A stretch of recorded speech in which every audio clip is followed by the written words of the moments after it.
বিশ্ব কাঁপানো ত্রাস সৃষ্টিকারী শাসক ছিলেন তিনি। অথচ সেই অ্যাডলফ হিটলার ছোটবেলায় কি হতে চেয়েছিলেন তিনি জানেন? আসলে ছোটবেলায় হিটলার ধর্মযাজক ও চিত্রশিল্পী হতে চেয়েছিলেন।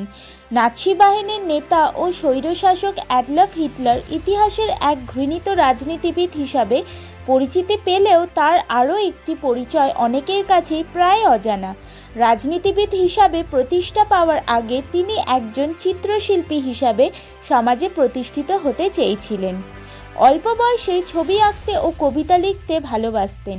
তার বিখ্যাত বই মাইন ক্যাম্প তার শিল্পী জীবনের নানা গল্প উঠে এসেছে। পড়াশোনায় খুব একটা ভালো ছিলেন না তিনি, তাই চিত্রশিল্পী হবার বাসনা তখন থেকেই মাথাচাড়া দিতে থাকে। নিজেকে একজন সফল চিত্রশিল্পী হিসাবে দেখতে চেয়েছিলেন। সে আশায় 1905 সালে ভিয়েনায় পাড়ি জমান তরুণ এই শিল্পী। ভিয়েনায় থাকার সময় নিজের দৈনন্দিন খরচ মেটানোর জন্য বিভিন্ন ব্যক্তির আঁকা ছবি দেখে সেগুলো পোস্ট কার্ডের উপর নকল করতেন। সেই সব পোস্ট কার্ড বিক্রি করে সংসার চালাতেন। তার মাঝেও চলত তার শিল্প সাধনা। নিজের পছন্দের ভালো লাগা ছবিও আঁকতে চেষ্টা করতেন। ভিয়েনার প্রাকৃতিক দৃশ্যাবলী এবং তার আশেপাশের বিভিন্ন স্থানের ছবি এ সময় তিনি অনেক এঁকেছেন। তার ছবিগুলো দেখে অবশ্যই পরীক্ষকরা বলেছেন অঙ্কন শিল্পের জন্য হিটলার উপযুক্ত নন। সে সময় সহানুভূতিশীল একজন পরীক্ষক তাকে জানান, চিত্রকলার চেয়ে আর্কিটেকচারে তার প্রতিভা দেখানোর সুযোগ সবচেয়ে বেশি রয়েছে।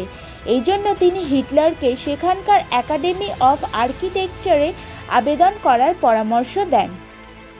তবে সেখানে ভর্তি হতে গেলে হিটলারকে মাধ্যমিক পরীক্ষায় উত্তীর্ণ হতে হবে। কিন্তু হিটলার লেখাপড়ায় ভালো না হওয়ায় মাধ্যমিক পরীক্ষার গণ্ডি পেরোতে পারেননি।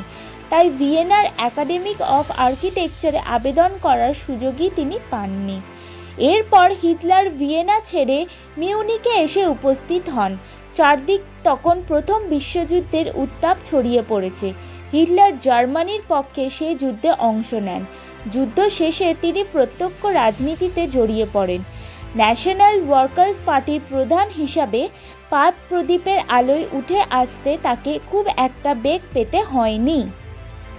পরে সেই দল ভেঙে ন্যাশনাল সোশ্যালিস্ট পার্টি নামে নিজের একটি দল করেন। 1933 সালের 30 জানুয়ারি জার্মানির চ্যান্সেলর হিসাবে দেশের শাসনভার গ্রহণ করেন।